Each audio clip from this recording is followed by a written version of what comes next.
ni hirya no hino mu karere ka Afurika y'ibiyaga bigari, ni ku mutekano, politiki na diplomasi, ibivugwa, ibitangazwa ndetse n'ibikorwa, nibyo tuba tukugezaho aho uri hose mu bice bitandukanye by'igihugu no hanze yacyo. Ni mu nguni zose z'isi rero bavandimwe, na yindi mpamba mbasesekaranyeho uretse amakuru. Nje ndi Fagi Kayinamura kuri mikro, ariko kandi reka mvuge nta yindi mpamba tubasesekaranyeho. Impamvu nuko ntari njyenyine. Bwana Nsanzimfura Jarimura akantu ku kandi turi kumwe hano muri studio, turaje ngo dukomoze kuri byinshi bigezweho biri kugenda bigarukwaho muri aka karere ariko no ku isi muri rusange. Uzi ko hongeye gusohoka indi raporo ya Human Rights Watch ishinja umutwe wa M23 ikosa rikomeye. Umeze ute Bwana Nsanzimfura? Igitondo cyiza Bwana Fagi Kayinamura. Yego, igitondo cyiza kuri twese, reka nizere ko meze neza. Meze neza cyane urabibona. Ariko amakuru yo ni menshi kandi yiganjemo amashyashya rwose. Ni amashya. Uwavuga ko Sadek bashize. Sadek uwavuga ko bashizeyo ntabwo yaba yibeshye. Nyuma y'ibyiciro bigera kuri 3 twahishwe. Tuvuga iki ko ari icyiciro cya nyuma? Twavuga ko ari icyiciro cya nyuma. Yego. Ariko hari ibyiciro bigera kuri 2 tutazi uko byagenze. Kuri iyi nshuro se ko batashye, wamenye umubare w'abatashye? Magingo ngaya biravugwa ko turaje tubyinjiremo. Bwana Nsanzimfura, itaha ry'ingabo za Sadek ikindi cyiciro ese ni cyakangahe turabigarukaho. Hanyuma rero iyi ni inkuru rwose tuza kuba dutindaho cyane, hanyuma turakomoza ku makuru atangazwa mu by'ukuri nyuma y'ibiri gushinjwa umutwe wa M23. Umuryango uharanira uburenganzira bwa muntu Human Rights Watch urashinja M23 ngo kwimurira abanyekongo mu Rwanda ku gahato. Turaje tubyinjiremo nabyo tubive imuzi n'umuzingo. Ndi nkuru dukomozaho na gace kitwa Buhimba M23 yarasaniyemo na Wazalendo, ivumbi riratumuka hapfa bagera kuri 63 bikanasiga ikigaruriye. Yego, bigiye guhita binayiharurira amayira yo kwinjira muri Uvira. Yego. Hanyuma aha ni Warikare, aha ni muri teritwari ya Warikare. Ariko muri Kivu y'Amajyepfo naho turaje twinjireyo ahitwa Walungu. Hari agace M23 yafashe kayiharurira amayira yo kwinjira muri iyi Uvira. Turakomoza kuri byinshi. AFC M23 ibintu yakoze na mateka buriya ngo operation bakoreye muri Kivu y'Amajyepfo ni karahabutaka. Turabibabwira. Abasirikare b'u Burundi Bwana Nsanzimfura muri Kivu y'Amajyepfo bongeye gukora ishyano. Bakorereye abanyamulenge ishyano rikomeye. Turasha tubyinjiremo. Noneho witwa Colonel Kayina turakomoza ni itangazo rirerire yageneye Tshisekedi Chilombo. Itangazo rirerire. Uyu Kayina wabaye umutwe wa M23, ejo twabigarutse ariko mu buryo bufunaguye. Yanabaye n'umuyobozi muri umutwe wa M23. Twabonye kopi noneho y'iri tangazo. Magingo turayifite. Ni ibintu birebire cyane. Uyu Colonel Kayina Innocent yashinze n'umutwe w'inyeshyamba. Yego, uyu mutwe avuga ko ngo uzaharanira impinduramatwara nawo ngo ni CNRC, urumva. Ariko kagira n'igisirikare FNLC. CNRC ngo ni Coalition Nationale pour la Libération du Congo, hanyuma FNLC akaba ari ngo Force Nationale pour la Libération du Congo. Yego, uyu nguyu rero yabwiye Tshisekedi amugize inani nayo ngo ati rero nutitwara neza hari ibintu tujye gukorera kandi bidasanzwe. Ese ni ibiki? Turaje tubigarukaho nabyo tubive mu ziri muzingo. Ibukavu abantu bagizwe intere n'igisasu ngo n'igitero cy'abantu babateye bitwaje intwaro. Twavuze 6 ku munsi w'ejo ariko ngo imibare ishobora kuba yiyongereye. Hanyuma ikindi tuza kuba dukomozaho ni Ambassadeur Olivier Nduhungirehe ntiyahishe akanyamuneza nyuma y'ibiri kuba kuri Minisitiri Constantin Mutamba. Urabizi byamubayeho ku munsi w'ejo turabigarukaho. Imyaka 3 u Rwanda na Kongo bidacana waka, ese buri gihugu cyahombye iki? Imwe mu mishinga yabihuzaga yadindiye turayikomozaho turebera hamwe se mu by'ukuri ni kuki byagenze gutyo. Yitwa Lieutenant General Yav Kabeya wahoze ari umwizerwa wa Tshisekedi yatawe muri yombi. Arazira iki? Uyu rwose namwe agiye muri baba ni 39 abazi iminsi batawe muri yombi ariko afite ipeti rya generali. Turabikomozaho. Ingabire Victoire Ivu nyuma yuko atumijwe n'urukiko rukuru, igitangazwa cyangwa se kuvuga aka kanya n'iki ese yitabye bimeze bite? Hanyuma rero ikindi tukomozaho mu gihugu cy'u Burundi hari abakekwaho kuba inyuma y'igitero cya grenade cyahitanye abantu 3 bo mu muryango umwe bafashwe. Ese byabereye ni bandi? Hanyuma ikindi tuza kuba tuvugaho mu Burundi biravuga ko miliyoni 15 z'amadolari yaburi burengero. Kuzihe mpamvu? Inyerejwe ate? Arabazwa ndi. turabigarukaho. Leta ya Kongo rero bwana Nsanzimfura ngo ntiyifuza ko abanyarwanda bafashwe bugwate na FDLR bataha. Izihe mpamvu? Iyo ni inkuru tuje tukinjiramo tukava imuzi n'umuzingo, turambuka tunyarukire mu bindi bihugu bitandukanye, ariko kandi unyemerere tuze kwibanda mu gihugu cya Irani, ndetse ku nkuru y'imirwano hagati y'igihugu cya Irani ndetse na Israel bwana Nsanzimfura. Yego, magingo yanga amakuru ahari nuko Perezida Donald Trump ashobora kuba agiye kurasa Irani mu buryo bukomeye. Yabyinjiyemo ndetse yasabye n'abaturage bose bari ahitwa Tehran n'umurwa mukuru wa Irani kuba baberereka bakavamo. Ariko mu by'ukuri ndabona bishimangira ko Amerika ishaka kugiye kurasa Irani mu buryo bukomeye, ahubwo Irani na Amerika buriya nta nubwo bibanye neza, n'ubundi busanzwe si n'iyi ntambara, kuko biragaragara ko Amerika iri ku ruhande rwa Israel. Yego, ni nako magingo ya ngaya Israel nayo yabaye nk'iyihorera, kuko yagabye igitero gikomeye cyane ku cyicaro gikuru cya televiziyo ya Irani hano mu murwa mukuru Tehran, mu gihe iyi televiziyo ibikorwa remezo biri kwangirika kuko amafaranga ari gutwikwa. Umuyobozi w'ikirenga wa Irani wabonye uburyo yasubizije Trump wamusabye kuyamanika, mwita Ayatollah. Uyu nguyu yamaze kwihanangiriza bikomeye cyane Donald Trump, ati n'undi munsi njye ntawe ngenda ku matwara yawe sinayamanika, ati ntibishoboka. Trump nawe ahitamo Uburusiya se kandi ko nabonye bwihanangirije Amerika ubufasha bwa gisirikare igiye guha Israel. Yego, magingo ya ngaya Uburusiya nyuma yuko buhagaritse ibiganiro na Donald Trump, ubwo ni Leta Zunze Ubumwe za Amerika, Uburusiya buri kwikanga ko Amerika ishobora kuba igiye kwifatanya na Israel. Ubwo byahita bisaba ko Uburusiya nabwo bwifatanya na Iran. Yaba ibaye intambara yagutse cyane. Reka rero turebera hamwe iby'aya makuru, ariko kandi hari aho tuba twateretse updates. Ni kuri Huha TV Official. Huha TV Official ni ikinyamakuru mu by'ukuri nitwe muhasanga n'ubundi. Yego, ariko tubategurira amakuru zose uko zakabaye, rwo buri kantu kose tuba twageze muri buri nguni na buri kantu.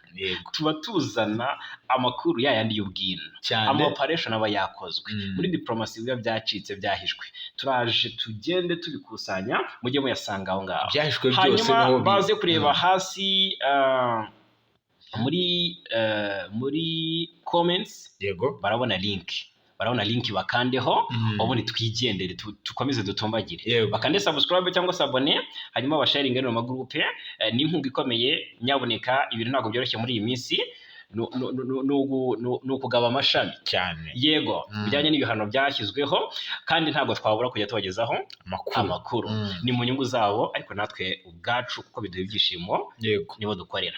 Yego, hanyuma reka duhere ku itaha ry'ingabo za SADC. Bwana Nsanzimfura, ahangaha hari ikintu nshaka ko wumva. Nshaka ko wumva iki kintu. Ati urumva? Ni SADC. Abanyarwanda bari kubona ukuntu Ritiko ziri gutwara aba bagabo. Yego, umva amagambo babivugira hano.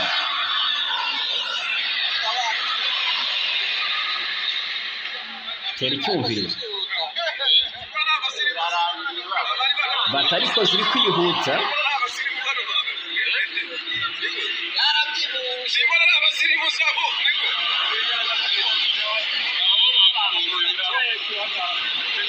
Yego. Yaje kumbarira isuri zinga. Zinga. Ni Ritiko kabisa zuza abasirikare. Ku yindi nshuro rero hatashye izindi ngabo za SADC. Biravugwa ko ngiye nkunda kumva abanyarwanda uburyo baba baganira kuri izi ngabo zatsinzwe za SADC iyo ziri gutaha zica muri ya mihanda ya Rubavu. Yego, zerekeza hariya ku Rubavu, Musanze, Kigali, Rusumo. Yego, sinzi niba wumva urusaku abaturage uburyo bari kuzikomera. Nabo barabizi neza uburyo zataye baba. Yego, niyo njye ko ukabona rwose batashye bitari official, bitazwi. Tujya kumva twumva ngo basohotse mu bambiro binjiye mu modoka batashye ngo bambutse umupaka. Byarahishwe. Icyo nshaka kubwira abantu bacu kuri iyi nkuru. Yego, ku munsi w'ejo twagiye tubona ingabo nyinshi za SADC ziva hano mu burasirazuba bwa Kongo, bisa nkaho cyaba ari n'ikiciro cya nyuma cy'abasirikare. Kwa gatatu w'iki cyumweru. Yego, niko byabaye ku munsi w'ingabo zatashye n'ikiciro cya kangahe rero? Cya gatatu, cya kane. Magingo ni ikiciro cya kane. Icya kabiri n'icya gatatu byarahishwe. Icya kabiri n'icya gatatu byarahishwe. Twaherutse dutangaza ko hari abasirikare barenga 700 ba SADC batashye banyuze ku butaka bw'u Rwanda byo byaranditswe n'ibinyamakuru bitandukanye kuko magingo aya dutungurwa nuko bukeye bwaho haciye iminsi 2 twumva ngo muri Afurika y'Epfo abasirikare 240 n'abangahe ngo bagezeyo bari kuvuga amahano y'Ventura yabakoreye nuko byabagendekeye hariya ku mirongo y'urugamba mu burasirazuba bwa Kongo batanga ubuhamya ari Pretoria. Twatunguwe rero no kumva ibyatangajwe na Monowabisi Jacob ni umugaba mukuru w'ingabo za Afurika y'Epfo.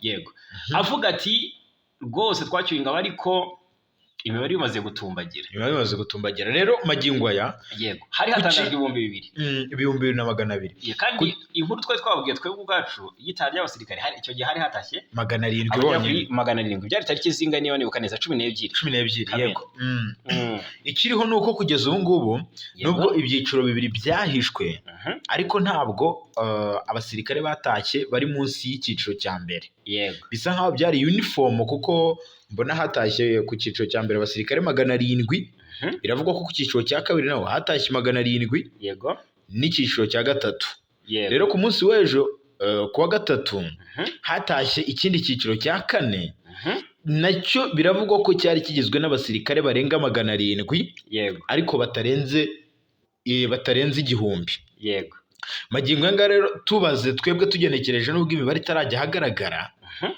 amakuru ahari nuko byibuze Sadek abagera ku 3,000 nibo bamaze kuva hano mu burasirazuba bwa Kongo rero n'ubundi ku munsi w'ejo havuye hano mu mujyi wa Goma bisi ziri hagati y'10 na 14 zigeze zinyuranye na hano Rubavu Musanze Kigali Rusumo rero uko Sadek n'ubundi igenda itangaza amakuru y'uko izi ngabo zabo ziri gutaha ndetse n'uburyo ziri kugera hariya i Pretoria muri Malawi ndetse na Tanzania biri kugaragara ko Sadek bashobora kuba noneho bashize kuko tuzi ko hariyo ingabo zari zirenze mu 3 se ntabwo zirenze ubwo rero iki cyaba ari icyiciro cya nyuma turaza kumenya ngo se hatashye ari bangahe situation imeze ite ubundi mu gutaha byageje kugenda bite kuko nabo ntabwo baza gutinda hariya Cato bareta bagezwa iwabo abajya muri Malawi bagereyo deje bagezwe Cato n'ubundi yego ubwo rero biravuga ko aba basohotse mu kigo cya gisirikare cya Mubambiro mu masaha ya 3 z'igitondo urumva aho zari zicumbitse kuva umutwe wa M23 wafata uyu mujyi wa Goma ngiki kimwaroro cya Sadek nguko gutaha nguko kumwaragurika nta wigeze ari gifoto nta wigeze mu by'ukuri agaragaza ko yishimiye gutaha wagira ngo batashye batabishaka kubera igisebo nicyo cyose rwose ariko n'ubundi gusaba kwabo bijyanye no kuba baragiye bagaragaza ko batashakaga guca ku butaka bw'u Rwanda ahubwo byabaye nyine nko kuba nyine ibyemeranyijweho byararangiye bitagezweho kuko bari bemeranyije na M23 ko bazanyura ku kibuga cy'indege cya Goma biza kurangira bidashobotse Sadek hitamo noneho igishoboka ibyo bashakaga byaranze bahitamo ibibakundiye byari uguca ku butaka bw'u Rwanda hanyuma rero ikindi dukomozaho reka twinjire muri iyi ngingo y'imyaka 3 abantu bacu babyumve turagerageza kuhina kuko ni birebire u Rwanda na Kongo imyaka 3 irihiritse bidacana uwaka tubabwira niyo mu mishinga yadindiye reka tubabwire Bwana Nsanzimfura Jarimar uteze amatwi ngo wumve iyi myaka 3 ibyo u Rwanda rwahombye ndetse na Kongo ndakumva cyane uburyo umwana wazambye hagapfa byinshi na article ndende rwose imishinga yahuzaga ibihugu byombi kadindira na article ndende mbona ibintu byabaye mu myaka 3 ishize u Rwanda na Repubulika Demokarasi ya Kongo byari bifitanye umubano mwiza wari ushingiye ku bufatanye mu rwego rw'ubukungu koroshya ubuhahirane n'imigenderanire kubungabunga ibidukikije no guteza imbere ibikorwa remezo ariko amakimbirane ashingiye ku mutekano yavutse hagati y'ibi bihugu mu ntangiriro z'umwaka wa 2022 yatumye imwe mu mishinga byari bifitanye ihagarara indi radindira mu mishinga yadindiye harimo kubaka uruganda runini rw'amashanyarazi rw'ubu ndetse ubufatanye mu kubungabunga parike uwo gutunganya amabuye y'agaciro, ubushakashatsi buhuriweho mu kiyaga cya Kivu ndetse no kubaka umudugudu w'icyitegererezo wa Goma. Icyo gihe rero harimo n'umushinga w'uruganda rw'amashanyarazi. Ni umwe mu mishinga ikomeye yadindijwe n'aya makimbirane wagarukagaho, n'umushinga wo kubaka uruganda rugari rutunganya umuriro w'amashanyarazi rwa Rusizi ya gatatu, ari nabwo Amerika ishaka ko nibasinye amasezerano y'amahoro bizahita bishyirwa mu bikorwa. Urugomero ruhuriweho n'u Rwanda, Repubulika ya Demokarasi ya Kongo. Yego, muri 2016 ibi bihugu byanemeranyije kubyaza umusaruro umugezi wa Rusizi cyangwa se Ruzizi. Yego, bihuriyeho. Yego, rero bari bapanze ko bahubaka uruganda rufite ubushobozi bwo gutanga megawati byibuze 147 z'umuriro w'amashanyarazi, niba nibuka neza. Yego, uyu mushinga wari ufite agaciro ka miliyoni 450 z'amadolari y'Amerika, watewe inkunga na Banki y'Isi, Umuryango w'Ibihugu by'Ubumwe bw'Uburayi, Banki Nyafurika itsura amajyambere AFDB. Yego, byari byitezwe ko uzarangira muri 2024, ariko wagiye udindira bitewe n'amakimbirane ibihugu by'ibituranyi byagiye bigirana, yanatumye habaho ubufatanye bukwiye. Yego, imirimo yo kubaka uru rugomero izarangira itwaye miliyoni 800 z'amadolari y'Amerika mu ntangiriro z'ukwezi. Minisitiri w'ibikorwa remezo Dr. Jimmy Gasore yararusuye, avuga ko imirimo izatangira mu gihe cya vuba. Ibi bihugu ko ari bitatu, Rwanda, Uburundi na Kongo, ngo bizatanga amafaranga angana ndetse n'amashanyarazi azaboneka bizayagabana mu buryo bungana. Bivuze ko rero buri gihugu kizishyura arenga miliyoni 266 z'amadolari y'Amerika, kizajya gihabwa umuriro ungana na megawati 68.6 ku ijana. Biteganyijwe ko imirimo yo kubaka uru rugomero izatangira muri Mutarama umwaka utaha, ukarangira mu mwaka wa 2030 utwaye arenga miliyoni 800 z'amadolari y'Amerika. Yego, undi mushinga wari uwo kubungabunga parike. Muri 2014 nibwo intumwa z'u Rwanda na Repubulika ya Demokarasi ya Kongo na Uganda zahuriye mu nama yari igamije gushyiraho ingamba zo kurinda umutekano wa parike zihuriyeho ruherereye mu ruhererekane rw'imisozi ya Virunga n'inkengero zazo. Yego, muri iyi nama hafashwe ingamba zo gukumira ba rushimusi muri parike n'imitwe yitwaje intwaro iteza umutekano muke mu karere nka FDLR yashinzwe n'abagize uruhare muri jenoside yakorewe Abatutsi mu Rwanda 1994. Hagiye habaho inama zateguwe n'ihuriro rya GVTC, yego, cyangwa se Greater Virunga Transboundary Collaboration, zigamije kunoza ubufatanye mu bukangurambaga. Izi parike rero bwana Nsanzimfura zifite ubuso bwa kilometero kare by'ubuzimbi 7,900, gusa amakimbirane yaje kubakoma mu nkokora. Yego, byagezeho rero mu Kwakira 2022 leta ya Kongo ishinja u Rwanda kuyibira ingagi n'inkende. Urabyibuka byateje saga wa u Rwanda rwatwi. Uretse n'amabuye badukiriye n'inkende n'ingagi. Gusa icyo gihe yego, ambasaderi warwo wungirije muri Loni witwa Robert Kayinamura, yego, bazina yagiye abasubiza kenshi, avuga ko ngari imyumvire ya gikoroni. Ambasaderi rero Kayinamura yagize ati, mu myaka 28 gusa ishize u Rwanda rushinjwa ibirego buri munsi. Ati iyo nta mazi ahari ni u Rwanda, ngo nta mashanyarazi ni u Rwanda, nta mihanda ni u Rwanda. Ati ni imyumvire y'ubukoroni dukeneye kurenga. Ati dukeneye kurenga iyo myumvire kabisa, tukajya mu buryo bwo kwishakaho ibisubizo bikemura ibibazo. Yego, undi mushinga rero ari nawo ukomeye, yego, harimo amasezerano yo gutunganya zahabu. Aya basi, gutunganya zahabu. Ese wari uzi ko amasezerano y'Idoha harimo na gahunda yo kuba y'agaciro yatunganyirizwa mu gihugu cy'u Rwanda? N'ubundi niko bimeze. Kuko Kongo urabizi kungaye ku bwoko bwinshi bw'amabuye y'agaciro, ariko kuva mu gihe cy'ubukoroni abyazwa umusaruro cyane n'abanyamahanga bitewe n'uko idafite inganda zo kuyatunganya mu rwego rwo kuba yakongererwa agaciro. Ubwo rero bitewe n'uko u Rwanda rufite uruganda rwa Gasabo Gold Refinery rutunganya zahabu, ibihugu byombi byarangiriye cyangwa se byaraganiriye byemeranya ko iri buye ry'agaciro rizajya ritunganyirizwa i Kigali kugira ngo inyungu Kongo ikuramo cyangwa se rikuramo ziyongere. Muri Kamena 2021 ibihugu byombi byagiranye amasezerano yo gutunganya ndetse no gucuruza zahabu yari gushyirwa mu bikorwa n'ikigo cya leta ya Congo cyitwa Sakima cyangwa se amagambo arambuye ni Société Orifere du Kivu et du Maniema na Dita Limited yo mu Rwanda. Ubwo abarwanyi ba M23 bari bamaze gufata umujyi wa Bunagana muri Kamena umwaka wa 2022, leta ya Congo yahagaritse amasezerano ishinja u Rwanda gufasha uyu mutwe witwaje intwaro, gusa rwo rwarabihakanye. Yego, undi mushinga wari uwo gukora umudugudu w'icyitegererezo wa Goma, ni umushinga cyane cyane mu majyaruguru yawo washegeshwe bikomeye n'iruka ry'ikirunga cya Nyiragongo muri Gicurasi umwaka wa 2021, byasenye inzu zirenga 1000 muri teritwari ya Nyiragongo. Iki cyari ikimenyetso rero cy'ubucuti n'ubuvandimwe Perezida wa Repubulika y'u Rwanda Paul Kagame yasuye Nyiragongo nyuma yo kureba uburyo abaturage bashengushwe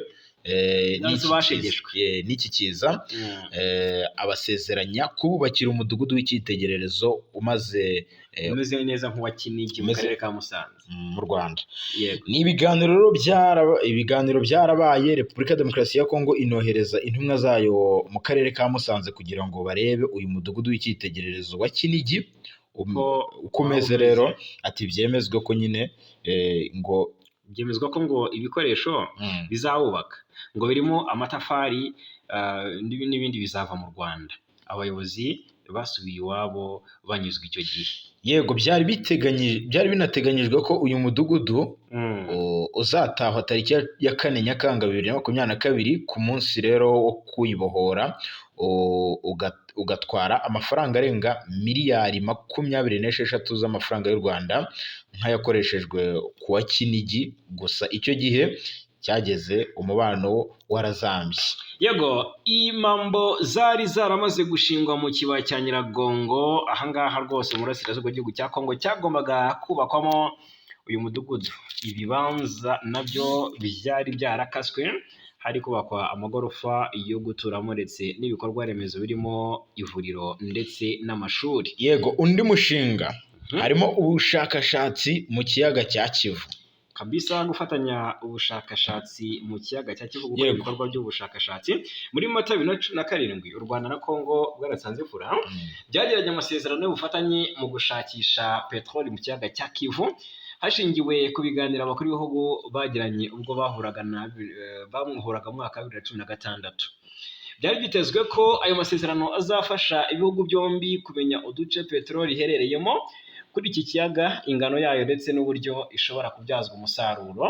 Nyuma yaho M23 ifashe Bunagana, leta ya Kongo yafashe icyemezo cyo guhagarika amasezerano y'ubufatanye yegeranye n'u Rwanda irushinja kuyitera. Hanyuma u Rwanda rwiyemeje gukomeza rwonyine ubushakashatsi mu gice cyarwo cy'ikibaya cya Kivu, ndetse bwanatangiye gutanga umusaruro kuko muri Mutarama uyu mwaka wa 2025 rwemeje ko rwabonye uduce 13 dushobora kuba turimo peteroli.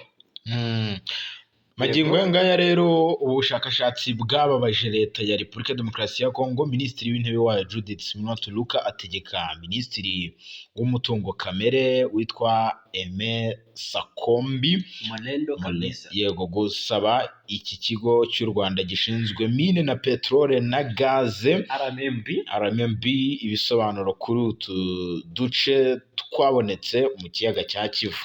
Yego, noneho rero haba hari icyizere cyo gusubukura imwe mu mishinga, ni ikibazwa. Kuva rero muri 2022 u Rwanda na Kongo byahuriye mu biganiro byayobowe n'abahuza barimo Angola, byari bigamije gufasha ibi bihugu kongera kubana neza, ariko kugeza mu mpera za 2024 icyizere cyo kugera ku musaruro mwiza cyari cyaramaze gukendera. Muri Werurwe 2025 nibwo Perezida wa Repubulika y'u Rwanda Paul Kagame na Perezida Felix Antoine Tshisekedi baherukaga muri Nzeri 2022 ubwo bari i New York muri Leta Zunze Ubumwe za Amerika bahujwe na Katari, bemeranya ko hakomeza ibiganiro bigamije gukemura amakimbirane ari hagati y'ibihugu byombi. Leta Zunze Ubumwe za Amerika nazo zatangiye guhuza u Rwanda na Kongo muri Mata, zifasha ibihugu gushyira umukono ku masezerano y'amahame ngenderwaho aganisha ku mahoro ashobora gufasha ibihugu kongera kubana neza. byitezwe ko mu gihe umubano w'u Rwanda na Kongo wazahuka bazasubukura iyi mishinga yose twagiye tugarukaho haruguru. Ndetse harimo ikizabanza gukorwa ngo ni uru rugomero rwa Rusizi ya gatatu no kubungabunga parike no gutunganya amabuye y'agaciro ya zahabu. Iki kintu kizaherwaho byumvikana cyane.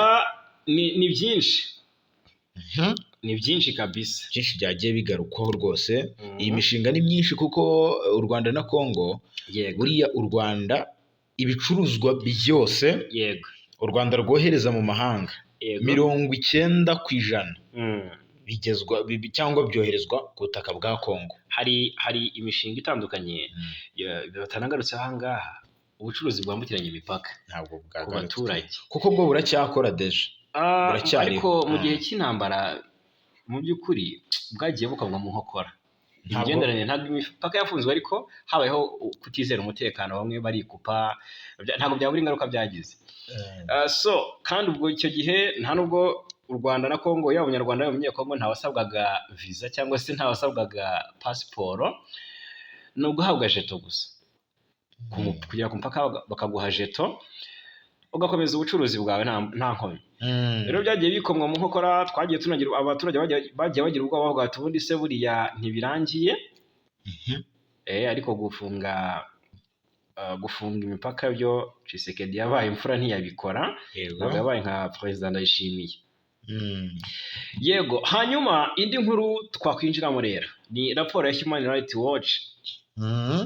Raporo ikomeye cyane, mbona ishinja M23 bagihwema gushinja M23 gukora ibyaha bitandukanye. Ndabona magingo ngo baranayishinja kwimurira Abanyekongo mu Rwanda ku gahato. Reka tubikomozeho. Muri raporo yatangajwe kuri wa gatatu, ni raporo ndende, wa muntu we basigaye bashinja M23 ibintu byinshi, kandi wibuka ko nta byumweru biciyeho basohoye raporo ishinja M23 guhonyora uburenganzira bwa muntu.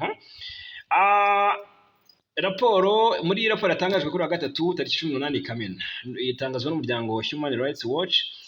Ubuyobozi bwa M23 AFC bukorera mu burasirazuba bwa Repubulika ya Demokarasi ya Kongo burashinjwa kwirukanira ku gahato abaturage ba Kongo mu Rwanda bwitwaje intwaro, ngo bwitwaje gucyura ku bushake abenegihugu b'u Rwanda. Uyu muryango uvuga ko iki gikorwa kibasiye abantu barenga 1500 mu minsi yashize, kigize ibyaha by'intambara. Human Rights Watch nk'uko ibitangaza, abantu benshi birukanywe mu mudugudu wa Karenge muri teritwari ya Masisi, ahari hazwi nk'indiri ya FDLR, ariko ngo ntabwo bose bakomoka mu Rwanda, bitandukanye n'ibyo M23 ivuga, ahubwo bamwe ngo ni abenegihugu ba Kongo bibeshyweho ko ari abanyamahanga. Noneho iperereza ryakozwe na Human Rights Watch bivuga ko byerekana ko abo bantu bateranirijwe Isake, ngo bimurirwa i Goma, hanyuma bashyirwa ku rutonde kugira ngo berekeze mu Rwanda badahawe amahirwe yo kuburana kwirukanwa ryabo. Umushakashatsi muri Human Rights Watch yitwa Clément de Montjoy abisobanura agira ati, ikarita yabo y'itora akenshi niyo yonyine ibaranga yatwitswe n'abayobozi ba AFC M23 bashinja gukoresha inyandiko mpimbano. Kuri Human Rights Watch rero ibyo bikorwa binyuranyije n'amasezerano mpuzamahanga yerekeye uburenganzira bwa muntu n'amategeko agenga ikiremwa muntu cyangwa se amategeko arengera ikiremwa muntu. Clémentine de Montjoy agira ati, byaba bireba abaturage ba Kongo cyangwa impunzi z'Abanyarwanda.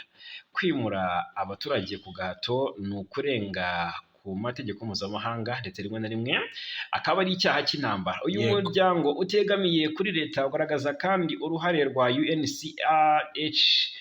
UNHCR, aho ngo abakozi bayo batanze inkunga y'ibikoresho byo kwimura abantu batabishaka.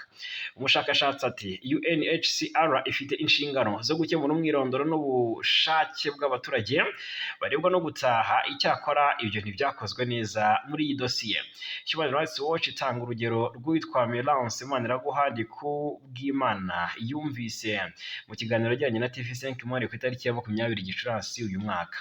uyu yagize ati nta muntu n'umwe nzi hano, ndi umunyekongo ndashaka gutaha.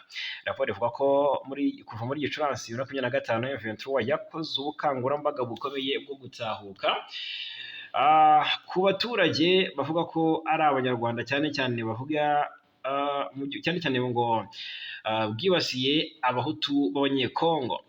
Bamwe ngo bashinjwe babeshyerwa kuba abanyamuryango cyangwa se abaterankunga ba FDLR, cyangwa se ko bafite imitekerereze y'itsembabwoko, birukanwa nta bimenyetso cyangwa se ngo bitanyuze mu nzira ikwiye. Human Rights Watch kandi ikaba isaba iperereza ryigenga kandi irasaba amahanga kwamagana byimazeyo ibyo bikorwa ngibyo bikubiye muri raporo ya Human Rights Watch. M23 itaripfana igasubiza, turanga tuze kubabwira icyiza kubivugaho. Yego, tunyarukire ku kibuga cy'imirwano. Ku kibuga cy'imirwano nyemerera dukomoze ku makuru ari guturuka muri teritwari ya Warika. Ku munsi wo kuwa tariki 14 ni kuwa kabiri tariki 17 habaye imirwano ikomeye cyane. Tubwire byaje kugenda bite? Teritwari yahe byaje kurangira bite? Se ninde washoje intambara? Byaje gukoraho? Mbona byari no mu mvura rwose. Ahangaha ni mu gace ka Buhimba. M23 yarasanye bikomeye cyane amasaha agera kuri 4 n'abazalendo.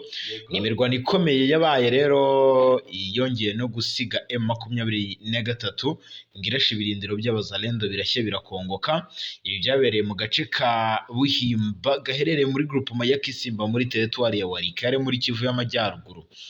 Mu minsi ishize M23 urabyibuka ko yari igaruriye aka gace, ariko iza kukavamo ku ya 15 Kamena. Abazalendo rero kugeza ubu ngubu babarizwaga muri kano gace nyuma yo kumenya ko ingabo za M23 ngo zihari, bayabangiye ingata bariruka bati ibirindiro byabo bahungira ku musozi wa Kasopo. Amakuru aturuka muri aka gace muri Warikare, yego, amakuru aturuka muri aka gace aravuga ko nyuma yo kumenya ko abazalendo bagarutse muri aka gace ka Buhimba, M23 ngo yari iri mu mudugudu wa Rusamambu. Ahangaha ni hafi yafashe. Yego, aha ni hafi nyine n'ubundi yaho Rusamambu. Si hafi ya Kasopo se? Ni hafi ya Kasopo n'ubundi ahabarizwaga abazalendo. Yego, magingo yanga rero gusa amakuru aravuga ko abazalendo basubijwe inyuma, ngo bagarutse ahitwa Buhimba. Naho bahakubitiwe ariko. Yego, kuko amakuru atangwa babakurikiye noneho babakurikiye bakubita.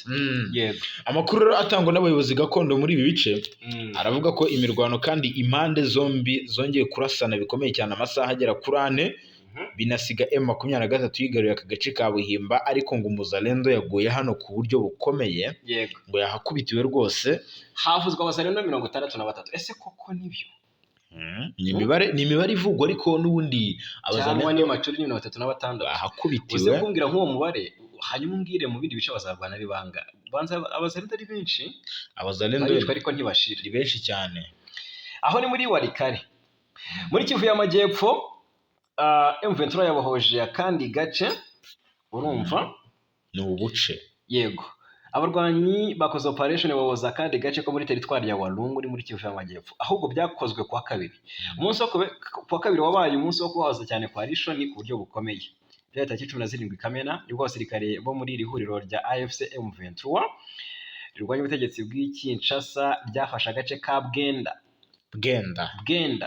Nubwo ko aka gace ka Bwenda umutwe wa M23 wakigaruriye ku munsi wo kwa kabiri, kabarirwa muri groupement ya Karongo ho muri teritwari ya Walungu. Mu busanzwe aka gace mu by'ukuri aka gace ka groupement ka Bwenda groupement gaherereyemo iri mu ntera ngufu uvuye muri centre ya Nyangezi. Iyi Nyangezi rero yo nawo urabizi. urumva ibyo M23 iri gutegura cyane, simbivuze nzabivumba. Iyo uyu mutwe wabohoje nyine Nyangezi mu mpera z'ukwezi kwa kabiri uyu mwaka, hari nyuma yaho kandi wari umaze gufata umujyi wa Bukavu nawo wafashe ku 16 Gashyantare. Ibirwano byo gufata Bwenda rero yabaye amasaha ya kare cyane yo kwa kabiri. Urumva barahanganye bikomeye, abazalendo bahasiga ubuzima atari bake. Hanyuma ibyo byanatumye rero abatuye hafi aho bahungira mu bindi bice bitekanye nk'uko amakuru akomeza bivuga. Bwenda ifashwe mu gihe uyu mutwe umaze kwigarura ibice byinshi byo muri teritwari ya Walungu, kuko mu minsi ishize rwose kandi mike wafashe umujyi wa Kaziba, wa Ruwinja n'utundi duce duherereye hafi aho ngaho muri Walungu, harimo kandi n'imwe mu misozi igabanya teritwari ya Walungu, Uvira ndetse na Mwenga. Twihuta cyane, ikeretse iri kuvugwa ni ituze riri muri teritwari ya Kabare, ni muri Kivu y'Amajyepfo. Yavugiye mu mpine, hasigaye mu by'ukuri turebera hamwe n'andi makuru. Magingo anga uko ibintu byifashe hano muri Kabare, nuko nta mirwano ihari, ariko abaturage bongeye guhumeka nyuma y'imirwano yari imaze iminsi igera kuri 3 ihuza abazalendo ndetse n'ingabo z'u Burundi FDNB. Aha muri Kabare n'ubundi ni hafi y'ikibuga mpuzamahanga cy'indege cya Kavumu. Nubwo rero hari ituze, gusa abaturage bafite ubwoba bw'uko imirwano ishobora kongera kubagwa hejuru. Imihanda rero kugeza ubu ngubu ngirimo abantu bagera kuri bake. Ibikorwa by'ubucuruzi n'ubwikorezi bikaba bikomeje kugenda neza, ariko ngo biri kugenda gahoro gahoro.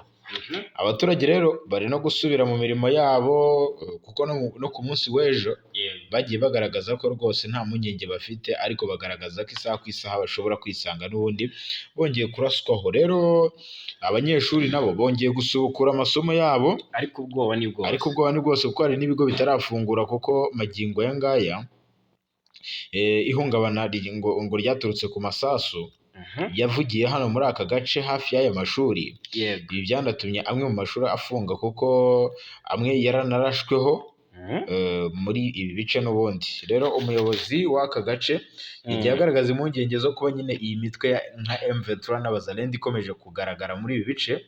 Mu bigaragara aha ngaha itandukaniro ryaho, nk'uko uyu muyobozi yahoze abivuga, ngo abazalendo bo bari hafi mu nkengero z'ibi bice. Urumva hano muri parike y'igihugu ya Kahuzi-Biega, ariko M23 bo bari kure. Bishobora rero gutuma M23 igaba ibitero byo kwirukana abazalendo, bikaba ngombwa ko abaturage bahasiga ubuzima cyangwa bakanahunga. Yego, aha ngaho ubwoba bwo ntibwabura rwose, nawe ari wowe wabyumva. Muri Kivu y'Amajyepfo kandi abasirikare b'u Burundi bongeye guhemukira abanyamurenge bari baherekeje. Mwuka byaramwe ntibashimwa. Ibitangazwa rero ni ibihe? Amakuru aturuka i Uvira muri Kivu y'Amajyepfo avuga ko hari abanyamurenge bahagiriye ikibazo, ni mu gihe bafashwe na wazalendo, babakorera iyicarubozo ndetse babambura n'ibyabo, kandi bari baherekejwe n'abasirikare b'u Burundi. Ni amakuru yatangiye kuvugwa ku mugoroba wo kuwa 2 tariki 17 Kamena, aho avuga ko abo banyamurenge bafashwe na wazalendo bari baturutse indondo ya Bijombo bagana Uvira. Umutangabuhamya waduhaye amakuru agira ati hari abantu bari bavuye ruguru barimo abapolisi n'abanyeshuri, kandi bari bikoreye n'igipoyo cy'umurwayi. Igipoyo ni igicyugo. Ngo bageze ahitwa Kijaga bahagarikwa na wazalendo. Yakomeje agira ati barabafashe babajyana bari kubakubita, babagejeje kwa mwami niho batangiye kubasaka babambura n'utwabo. Muri bimwe bambuwe birimo amafaranga, imyambaro ndetse n'ibindi. Kimwe cyo abategetsi bo muri aka gace bahise bihutira kujya kubareba, nubwo nta kiratangazwa babamariye. Ati bamaze kubageza kwa mwami, abategetsi bajya kubareba. Bivugwa ko ubwo abo banyamurenge barimo basakirwa kwa mwami, urusaku rw'imbunda rwinshi rwarimo rwumvikanira i Kalundu haherereye hafi y'umujyi rwagati wa Uvira mu Kivu y'Amajyepfo. Urusaku rw'imbunda, amakuru avuga ko rwose ari wazalendo n'ubundi bari mu bikorwa byo kwiba, baza kumishwaho amasasu n'abasirikare ba FARDC, ubundi bakizwa n'amaguru. Ubwo abanyamurenge bamanukaga Uvira bavuye ku ndondo ya Bijombo, bikoreye n'igipopongo cy'umurwayi. Igipoyo se ni igiki? Byavuzwe ko baje baherekejwe n'abasirikare b'Abarundi bakorera muri iyo misozi ya Uvira. Nyuma y'uko bageze mu Kijaga, wazalendo ngo bakabahagarika, bariya abasirikare b'u Burundi ngo ntibasubiye kwegera ko aba banyamurenge ngo babavuganire nk'uko bari bemeye kubaherekeza.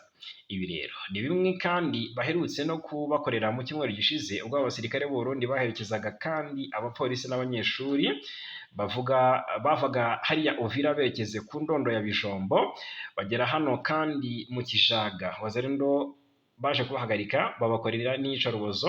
Igitangaje za ngabo z'u Burundi ntizabafashije ngo zibatabare ahubwo zarihungiye ziriruka. Ubu kuri ari ingome zibabeshya ko zibarekeje zibarinda umutekano ntacyo bakoraho zagera kuri yaduyi zigashyira bugere.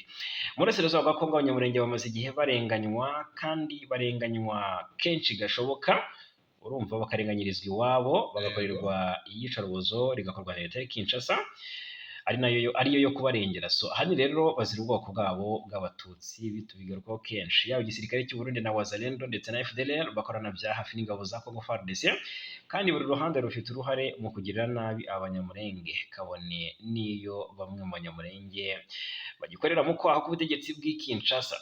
Mu banyamurenge mu by'ukuri barimo abaminisitiri muri leta ya Tshisekedi twavuga nka Muhoza Gisaro, barimo n'abajenerali nka Pacifique Masunzu, barimo nka Levis Rukema ndetse n'abandi bategetsi batandukanye, ariko ibi ntibibuza n'ubundi ko bene wabo batotezwa uko bwije n'uko bukeye manywa n'ijoro. Yego, ibi rero biri no mu byatumye rwose M23 twirwaneho byubura intwaro bahitamo kurwanya ubu butegetsi bw'i Kinshasa bubi, bakaba bagamije gushyiraho iherezo rya nyuma. Yego, tunyarukire mu yandi makuru. I Kinshasa yitwa Constantin Mutamba nyuma y'uko yeguye yashinjije Perezida Felix Antoine Tshisekedi ko umugambi wo kumushyikiriza ubutabera ngo wacuriwe i Kigali mu Rwanda. Ni Constantin Mutamba wahoze ari minisitiri w'ubutabera muri Repubulika ya Demokarasi ya Kongo yashinjije u Rwanda kuba ari rwo rwacuze uyu mugambi watumye agiye gushyikirizwa ubutabera. Mutamba rero yabitangarije mu ibaruwa yasohoye nyuma y'uko yeguye kuri izi nshingano arushyikiriza Perezida Felix Antoine Tshisekedi. Uyu mugabo rero yeguye kuwa kabiri tariki ya 17 Kamena 2025 mbere yo kugezwa imbere y'ubutabera ngo akurikiranweho icyaha cyo kunyereza umutungo w'igihugu. Ni miliyoni 19 z'amadolari y'Amerika yaragenewe kubaka gereza ya Kisangani n'umurwa mukuru w'intara ya Shopo. Ashinjwa kuyanyereza uyu Mutamba. Rero mu ibaruwa yandikiye Tshisekedi yamubwiye ko nta dolari na rimwe rya leta yigeze anyereza. Noneho ahangaha iyo kesi Mutamba arimo, Minisitiri w'Ububanyi n'Amahanga n'Ubutwererane w'u Rwanda Olivier Nduhungirehe yayikomojeho. Mu by'ukuri uyu muyobozi wa diplomasi y'u Rwanda abinyujije kuri X yagaragaje ko rwose atigeze ntago yahisha akanyamuneza niko nawe yashimishijwe nyuma y'ibiri kuba kuri uyu Constantin Mutamba. Arabizi ibintu yagiye avuga ku Rwanda, avuga ko azanafunga Perezida Paul Kagame. Uribuka ko yize gutangaza ko ngo yasaga nk'usaba igihano cy'urupfu ngo kizajya gihabwa umuntu wese wanyereje umutungo wa leta, agita isezerano rikomeye ryatanzwe mu rwego rwo kurwanya ruswa. Ubu rero niwe biri kugaruka. Rero Ambasaderi Olivier Nduhungirehe yabuze gutanga isomo kuri ibi, avuga ko ari karuma, aho yanditse ko ari itegeko rya karuma ubwo yasangizaga iyo video. Yafashe video ya Mutamba avuga ivyo byose twavuze haruguru, arongera arayipublishing. So Minisitiri w'Ububanyi n'Amahanga rero yanyeze Mutamba, avuga ko abona ko iki kibazo ari ikibazo cy'umunyapolitiki wafashwe n'amagambo ye, dore ko Mutamba ubu akurikiranyweho kunyereza umutungo wa leta. Minisitiri Nduhungirehe rero yanditse ati iyo populisme irenze kwanga abanyamahanga ingengabitekerezo ya jenoside no kwanga u Rwanda. Urumva ati bikugarutse mu maso nka ahangaha yavuze iki boomerang ni iki ushobora kuba byanditse nabi. Ibyo nk'uko byatangajwe na mediacongo.net birerekana amakimbirane akomeje hagati y'ibihugu byombi bitewe n'ibibazo bya politiki n'umutekano mu burasirazuba bwa Kongo. i Kigali kugwa kwihuse k'umunyapolitiki wo muri Congo wafatwaga nk'ubangamiye inyungu z'u Rwanda, wakwakiriwe neza aho ibyatangajwe na Minisitiri Nduhungirehe ari urugero rwiza rw'ibi. Ni ibyatangajwe n'ikinyamakuru mediacongo.net. Yego. Noneho rero magingo ya ngaya Constantin Mutamba niba yari yabonye ibyo Nduhungirehe yatangaje, yahise ibyo byose bibi biri kumukorerwa ahita bigereka ku Rwanda, avuga ko ari rwo rwacuze uyu mugambi wo kumushyira hasi bitewe n'imanza yaciriye abayobozi ba AFC M23 mbere y'uko ashyirwamo mu bikorwa. Ahangaha akebo kaba kagiye wamugarura. Yego. Noneho rero indi nkuru twagarukaho ni ibyabwiwe Tshisekedi. Yahawe icyitwa icyo nakwita ikibonezamvugo, yitwa Colonel Kayina, uyu wahoze mu buyobozi bw'umutwe wa M23, yasabye Tshisekedi wa Congo kwegura by'ako kanya Felix Antoine ko yananiwe gukemura ibibazo byugarije abanyekongo. Mutese Kayina ni muntu ki? Ugiye yabaye umuyobozi bwa M23 n'umwe mu bahungiye mu gihugu cya Uganda, gusa ntiyaje kugarukana nayo, ahubwo yaje kwishingira umutwe we. Nubusabe rero Kayina yatanze biciye mu nyandiko ndende umutwe wa Coalition Nationale pour la Libération du Congo wasohoye. Colonel Kayina usanzwe ari umugaba mukuru w'ishami rya gisirikare ry'uriya mutwe rizwi nka Force Nationale pour la Libération du Congo, yashyize umukono kuri iriya nyandiko igizwe n'amapaji 13. Abandi bayisinyeho ni perezida wa CNLC ariwe Dido Manyiroha, ndetse n'umuvugizi wayo mu bya politiki ariwe Lanikani Kayukani Tengo. Yego. Inyandiko ya CNLC igaruka ku bibazo bitandukanye bimaze imyaka myinshi byugarije inzego zose z'ubuzima bw'igihugu cya Congo, haba muri politiki, igisirikare n'umutekano, ubutabera, ubukungu ndetse n'imibereho myiza y'abaturage. Ni ibibazo rero byose uriya mutwe wa politiki wagaragaje ubutegetsi bwa Kinshasa burongowe na Felix Tshisekedi nka nyirabayazana yabyo. Rero kugeza amagingo ya ngaya nko ku bijyanye na politike n'imiyoborere, Colonel Kayina n'umutwe we barashinja Perezida Felix Antoine Tshisekedi ndetse na Minisitiri w'Intebe w'iki gihugu cya Congo n'Inteko Ishinga Amategeko ya Congo kuba aribo bikubira 80% by'amafaranga yose y'ingengo y'imari y'igihugu. Ibi bituma abanyekongo bisanga mu bukene, koko imishinga yabo ngiradindira. Usibye gucunga nabi umutungo w'igihugu, Colonel Kayina yanagaragaje ko ubutegetsi bwa Perezida Felix Antoine Tshisekedi bwamunzwe na ruswa no kunyereza umutungo w'igihugu. Ibi rero ngo byagiye binateza umutekano muke mu gihugu. Avuga ko Tshisekedi ngo yamunzwe na ruswa. Ibi bituma nyine ngo Congo idashobora gufata neza abenegihugu. Yego. Rero yanashinjije ubutegetsi bwa Kinshasa, yise ngo ni ubutegetsi bugendera ku moko no kubiba amacakubiri mu nyungu za politike n'iz'abanyapolitike nyine. Uyu Colonel Innocent Kayina cyangwa Innocent Kayina by'umwihariko yakomeje avuga rero ku mutekano muke mu bice bitandukanye byo mu burasirazuba bwa Congo, ahari abaturage barenga 5 miliyoni mu ntara ya Tanganyika, Maniema, Kivu y'Epfo y'Amajyaruguru na Ituri. Yego, bavuye mu byabo kubera imitwe yitwaje intwaro. Yego, yanenze kandi Tshisekedi ko yarenze Tshisekedi nk'umugaba w'ikirenga w'ingabo. Problemize aravuga ati rwose nk'uyu mugaba w'ikirenga w'ingabo za Congo yakoze iki? Ubundi yigeze akora iki? Ntacyo yigeze akora ngo akumire jenoside n'ubwicanyi imitwe ya ADF na Runa Kodeko, FDLR, Mai Mai, Wazalendo zose ndetse n'abaguverineri ba gisirikare ngo birirwa bakorera abaturage hariya. Uyu mugabo kandi mu bo yashyize mu majwi harimo guverineri w'intara ya Ituri, Lieutenant General John Lubaya. Uyu nguyu umaze iminsi akozanyaho na Muhozi cyane, ati nzagufunga. Muhozi avuga ati nzagufunga n'umuryango n'abawe bose, urumva? Yes, uyu rero Colonel Banza Rubaya atoroshye, kuko Colonel Kayina nawe yashinje Rubaya guhonyora uburenganzira bw'ikiremwa muntu. Yes, yashinje by'umwihariko uyu generali kuba yarigeze gushyingura abantu 57 bo mu bwoko bw'abahema ari bazima. Aba barimo abagore n'abana ngo bakaba barashyinguwe muri teritwari ya Jugu ahitwa Katoto ku itegeko rye.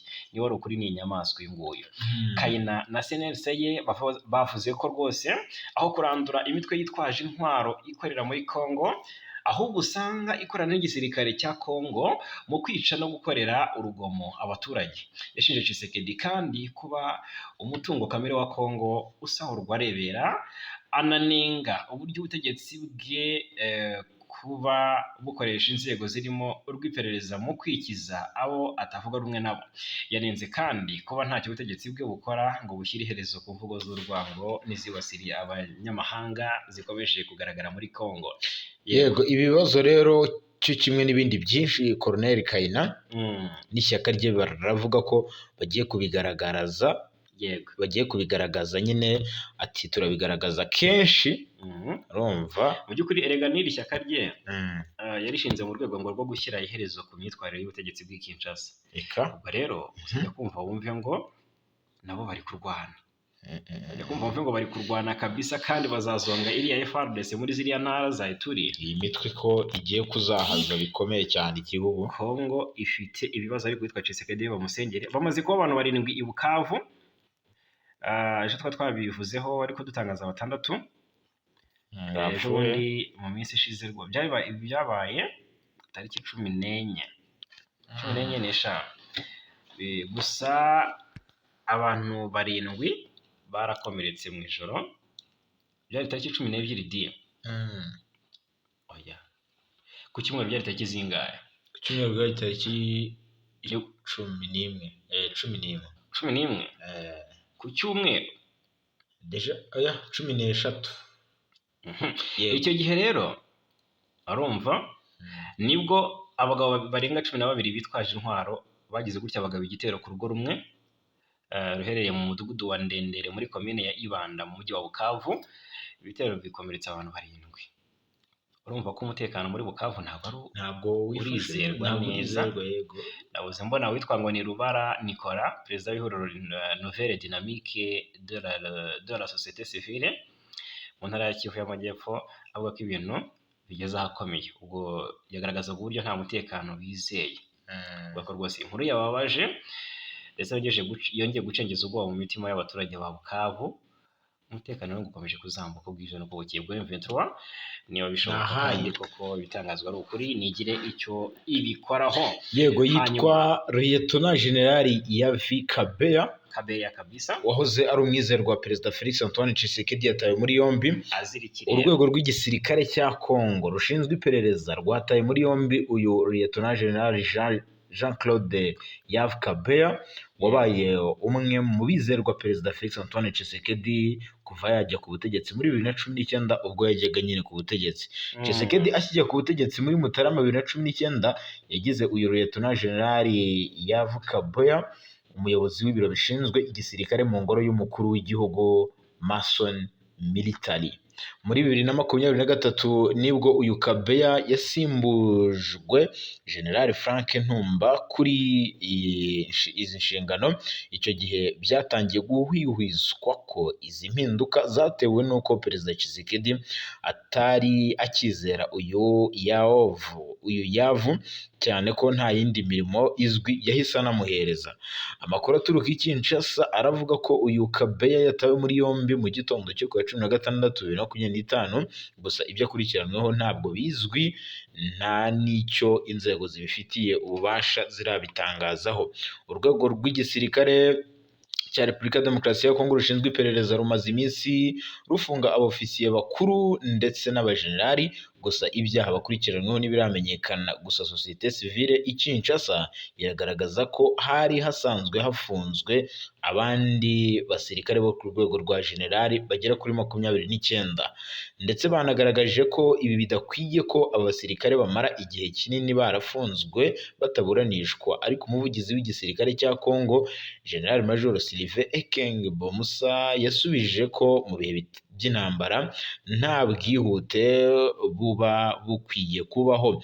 Birakekwa ko gufungwa kw'aba basirikare gufitanye isano n'umwuka mubi uri hagati ya Repubulika ya Demokarasi ya Kongo na Joseph Kabila Kabange wayoboye iki gihugu kuva muri 2001 kugeza muri 2019. Bamushinja rero kuba umuyobozi wa Alliance Fleuve Congo M23 bari kugenzura ibice byinshi mu burasirazuba bwa Kongo bakaba rero bari kwikanga ko aba bajenerali baba bari gukorana na Kabila. Ni bimwe ni umukwabo Tshisekedi yatangije avuga ati Kabila yahozeho kandi bamwe mu bo tukiri kumwe ubu ngubu abajenerali bahoze bakorana nawe. Rero yaba yaragarutse akaba bari kungambanira kugira ngo bankorere kudeta. Ubwo rero ari kugenda bikiza. Hari n'abari kwicwa. Hari uwo twatangaje yitwa nde? Wapfiriye muri gereza. Kabila yagaragaje ko yababajwe n'urupfu rw'uwo mujenerali ngo muzi kuva mu buto. Yari umwe mu bajenerali bakomeye cyane. Yego. Hanyuma ubutegetsi bwa Repubulika ya Demokarasi ya Kongo bwagaragarije ishami ry'umuryango w'abibumbye rishinzwe impunzi HCR ko butifuza ko abanyarwanda bafashwe bugwate n'umutwe w'iterabwoba FDLR bataha. Muri Gicurasi uyu mwaka u Rwanda rwakiriye abanyarwanda bagera kuri 2,500 bari barafashwe bugwate na FDLR mu bice bitandukanye by'intara Kivu y'Amajyaruguru kuva mu myaka myinshi ishize. Igikorwa cyo gucyura aba banyarwanda cyagizwemo uruhare na HCR yabacumbikiye mu nkambi yo mu mujyi wa Goma inabaherekeza. Hanyuma rero aba banyarwanda bakigera mu Rwanda basobanurira itangazamakuru ko bari babayeho nabi, bagaragaza ko bishimiye gutaha mu gihugu cyabo bagatanga umusanzu mu iterambere ryacyo. Ni Bishaka Marcel n'umwe mu batashye yagize ati birashimishije kuko nari ngiye kuzasaza ntabonye gakondo yanjye, nishimiye kuba ngarutse mu gihugu cyanjye. Ku ya 17 Kamena, Minisitiri ushinzwe uburenganzira bw'ikiremwamuntu muri Congo Chantal Tshamba Mwavita yahuye n'umuyobozi mukuru wa HCR Filippo Grandi amugaragariza ko gucyura abanyarwanda leta yabo itabigizemo uruhare ari ukubangamira ikiremwamuntu. Minisitiri Mwavita yagize ati naje kuvugira abantu bo muri Kivu y'Amajyaruguru na Kivu y'Amajyepfo bazira kurenga gukomeye ku burenganzira bw'ikiremwamuntu. Ati ndasaba ko igikorwa cyo kubohereza cyahagarara mu gihe leta ya Kongo idahari. Nk'uko Minisiteri y'uburenganzira bw'ikiremwamuntu ya Kongo yabitangaje, Mwavita yabwiye Grandi ko HCR itakabaye ikorera mu bice by'intara Kivu y'Amajyaruguru na Kivu y'Epfo bigenzurwa na AFC 23. Leta ya Kongo yifatanya na FDLR mu rugamba rwo kurwanya M23 yagiye ikora ibishoboka byose kugira ngo uyu mutwe w'iterabwoba urusheho kugira imbaraga. Mu byo iwufasha harimo kuyiha intwaro, ibiribwa ndetse n'imishahara no gukora ibishoboka kugira ngo abanyarwanda baba mu burasirazuba bwa Kongo badataha kuko ari bo akuramo abarwanyi bashya. Yego, Uburundi rero abakekwaho kuba inyuma y'igitero cya grenade cyahitanye abantu 3 bo mu muryango umwe Bwana Fagikayi na Mura bamaze gufatwa. Ni igitero cya grenade cyabaye mu ijoro ryo kuwa kane tariki ya 12 Kamena 2025 mu mudugudu wa Bibara muri komine ya Mutumba mu ntara ya Karusi mu burasirazuba bwo hagati mu Burundi, cyahitanye ubuzima bw'abantu 3 mu muryango umwe. Abandi bantu bagera kuri 2 barakomeretse bikabije muri iki gitero, kandi abantu 7 ubu barafunzwe mu gihe hagikorwa iperereza nk'uko ikinyamakuru Os Media Burundi kibivuga. Abayobozi rero barimo ngo gusuzuma impamvu yateye ubu bwicanyi, ngo ishobora kuba ari amakimbirane ashingiye ku butaka. Ibyago rero byabaye ahagana ku saa 12 z'umugoroba ubwo abantu bataramenyekana bateraga grenade mu rugo rwa Jean Berikimasi bavumirigiye. Rero iki gisasu cyaturikanye umugore we uyo Berikimasi Jean Berikimasi. Ni igisasu rero cyaturikiye mu rugo rwe nyine gihitana umugore we witwa Sylvain Ngabireyimana n'abakobwa babo bombi harimo Elisa ndetse n'uwitwa Ineza. Uyu Jean Berikimasi ufite imyaka igera kuri 35 y'amavuko ni umwe mu bakobwa be witwa Eliane Nishemezwe. Eliane Nishemezwe ngo bakomeretse bikabije bajyanwa byihutirwa ku kigo nderabuzima. Yego, mu gitondo cyo kuwa kabiri ushize nibwo kuri tariki 17 nibwo abapolisi bafatiye abantu 7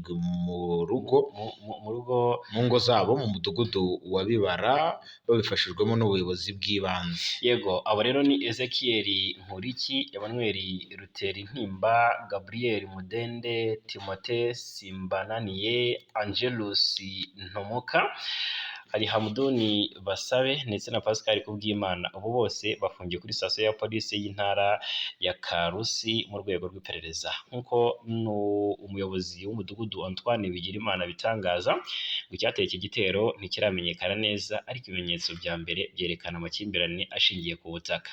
Abavandimwe b'abahohotewe bababajwe n'aya makuba barasaba ko hakorwa iperereza ryigenga kandi mu mucyo. Barasaba kandi ubutabera no gukurikiranwa bidasubirwaho kw'ababigizemo uruhare. Mu gihugu cy'u Burundi rero indi nkuru ihari iri kugenda itangazwa cyangwa se igarukwaho cyane hirya no hino mu itangazamakuru, miliyoni zirenga 15 z'amadolari y'Amerika zari zitezwe mu isanduku ya leta mu mwaka wa 2023-2024 ngo zaburiwe irengero nk'uko byatangajwe na Minisitiri w'Imari yitwa Ntahontuye Nestor.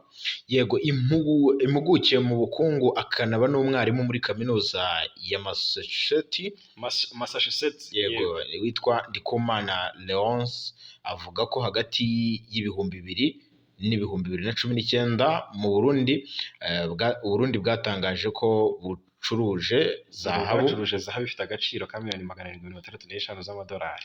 Nyamara rero ibihugu byayiguze bivuga ko byishyuye miliyari 1,400 z'amadolari. Ati haracyarimo icyuho cya miliyoni bavuga ko yego ari miliyari 1,400 z'amadolari, ariko ngo haracyarimo icyuho cya miliyoni 635 z'amadolari ngo kitigeze gisobanurwa. Yego, mu rwego rwo kugerageza gukemura iki kibazo mu mwaka wa 2023 leta y'u Burundi yahagaritse amasezerano na sosiyete zacukuraga amabuye y'agaciro bagamije gutunganya ubucukuzi bw'amabuye y'agaciro. Umwe rero mu bahoze mu ruganda rucukura amabuye y'agaciro witwa Nduwayo Marcel yabwiye Perezida Evariste Ndayishimiye ko igihugu kirimo ubujura bukabije. Yatanze urugero rw'uko ngo mu Rwanda bapima amabuye y'agaciro vuba, ariko ngo mu Burundi bikamara amasaha menshi, rimwe na rimwe bagatangaza ko byanze ku mpamvu zitumvikana. Yagize ati iyo atari ugusangira, ati dusangire. Yagize ati iyo atari ugusangira dusangire n'amakenga n'uburiganya.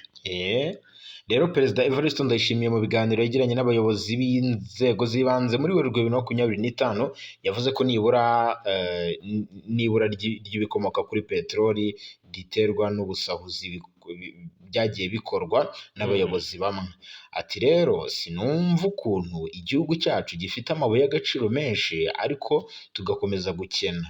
Ati mu ntara ya Cibitoke twasanze zahabu iri ku kigero cya 47%. Ati sinumva impamvu dukennye. Perezida kandi Evariste Ndayishimiye yanasezeranyije igihembo cy'10% ku muturage wese uzatanga amakuru ku mabuye y'agaciro ahishwa n'abayobozi. Ibi rwose Evariste we yagiye abitangaho umucyo. Yego, Israel na Iran bari kwatsanyaho umuriro, intambara igeze ku munsi icyumweru kirashize.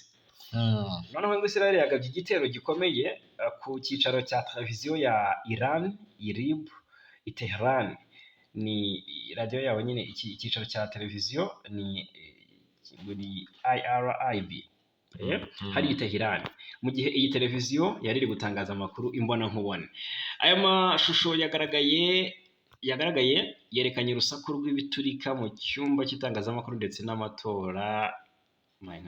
n'amatara yahise avaho. Iran yatangaje ko umwe mu bakozi b'iyo televiziyo yahise ahasiga ubuzima. Israel rero yavuze ko igamije gusenya ikigo cy'itumanaho cyifashishwa n'ingabo za Iran mu bikorwa bya gisirikare. Mu mujyi wa Tehran abaturage benshi bahise bafata inzira barahunga, imihanda yuzura imodoka, amaduka menshi arafungwa ndetse bamwe batangaje ko bafite ubwoba bukomeye. Iran yamaganye icyo gitero igishinja Israel gukora icyaha cy'intambara mu gihe Israel ivuga ko igamije guhagarika intwaro za kirimbuzi za Iran. Wenda turebera ibyo Ayatollah yasubije Donald Trump, Amerika ishobora kuba igiye kurasa Iran mu buryo bukomeye cyane.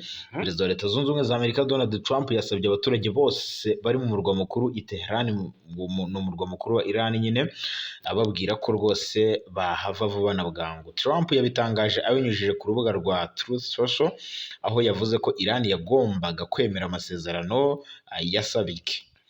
Ndetse ngo ni agahomamunwa kubona ubuzima bwinshi bw'abaturage ngo bugikomeje kuba muri Iran.